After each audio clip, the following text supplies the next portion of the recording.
Donc moi, mon intervention partait d'un travail qu'on a effectué depuis 2 ans à peu près, inter-établissement, inter-associatif, sur une réflexion autour de l'accompagnement qu'on peut proposer aux personnes vivant avec un handicap.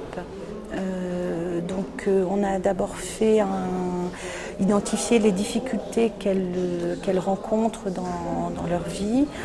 Et puis, comment nous, on peut adapter un accompagnement en prenant en compte leurs difficultés, mais en préparant un accompagnement avec eux. L'idée principale de cette intervention était de dire qu'il faut faire avec les futurs parents. Donc, faire un travail en amont auprès des futurs parents et éventuellement accompagner aussi après. Alors dans cette thèse, j'essaye de mettre en évidence ce que les parents ont à dire de leur parentalité. C'est-à-dire que c'est une thèse qui s'attache à les interroger eux, à faire des entretiens cliniques avec des parents que je vais rencontrer lors d'entretiens. Et je vais aborder avec eux comment ils se projettent comme parents, comment s'est construit la question de la parentalité, pour avoir une réflexion qui parte de ce qu'ils ont à en dire eux. Et pas uniquement, parce que ça je crois que maintenant on sait un petit peu ce que les professionnels ont à en dire, ce qu'ils ont pu évaluer, des difficultés, des compétences parentales.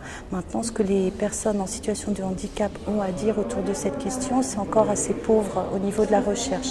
Donc ma recherche elle s'axe là-dessus. Alors ce que je recherche, c'est que les personnes en situation de handicap qui sont parents, donc en couple ou pas en couple, ça c'est pas encore tout à fait défini, ce qu'elles peuvent dire sur comment elles ont pensé la possibilité d'être parents, comment elles sont devenues parents. En orientant, j'ai fait une grille d'entretien autour de la question de comment s'est passée la grossesse, qu'est-ce qu'elles ont à dire autour de l'annonce faite à la famille, par exemple, de leur grossesse, tout ce qui est autour vraiment de l'arrivée d'un bébé.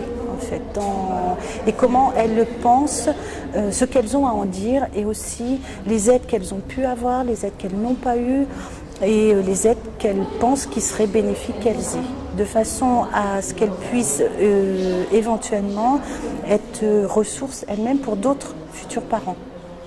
L'objectif, il est là aussi, c'est d'évaluer un petit peu les aides qui ont été mises en place, les aides qu'elles ont eues, pour qu'elles puissent éventuellement servir d'étayage pour d'autres parents, à partir de ce qu'elles ont vécu. Alors, pourquoi pas autre chose? Ça a d'abord été un hasard, peut-être, je ne vais pas chercher inconsciemment, mais en tout cas, un hasard aussi dans un poste qui m'a été proposé quand j'étais jeune professionnelle auprès d'enfants polyhandicapés.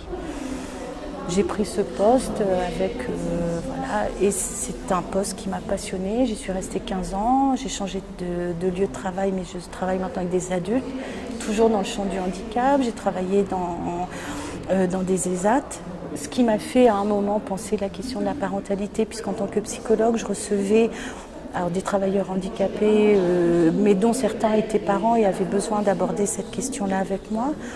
Et j'ai trouvé que c'était absolument passionnant, d'une richesse professionnelle, et qui du coup m'enrichit aussi personnellement, et c'est pour ça que je continue. Mais au départ, ce n'était pas nécessairement un choix conscient, en tout cas de travailler dans le champ du handicap. Mais j'ai travaillé aussi en prison, j'ai laissé tous ces autres aspects de la psychiatrie, pour rester effectivement dans le champ du handicap, qui est un champ qui me passionne. Ce que j'attendais de ce colloque, c'était d'avoir des éléments de réflexion qui m'apportent de plus en plus de support, de réflexion, pour aussi pouvoir après, dans le champ professionnel dans lequel je suis, pouvoir aussi aborder cette question-là avec d'autres professionnels. Donc, pouvoir utiliser ces connaissances-là aussi dans mon champ d'intervention. Ce que j'ai retenu vraiment, c'est qu'il y a une richesse maintenant de réflexion, ce qui n'a pas toujours été le cas. On sent que maintenant les institutions, les professionnels se mettent à se dire qu'il faut construire un accompagnement pour les personnes, pour les parents en situation de handicap. C'est une nécessité et il faut qu'on soit au plus près de ce dont elles ont besoin et de ce qu'elles disent qu'elles ont besoin. Parce que je voudrais qu'il change, c'est les formes, oui, c'est qu'il y ait une évolution des formes d'accompagnement et c'est en cours. Enfin, voilà, je pense que c'est pas un colloque qui va révolutionner les choses parce que les choses sont déjà en train de bouger, les professionnels les ont fait bouger, mais surtout les personnes en situation de handicap ont bousculé les professionnels, ont bousculé les représentations sociales.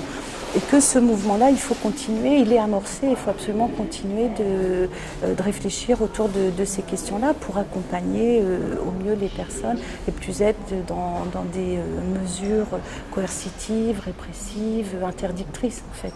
C'est vraiment ça, je crois, qui est important et qui ressort de ce colloque.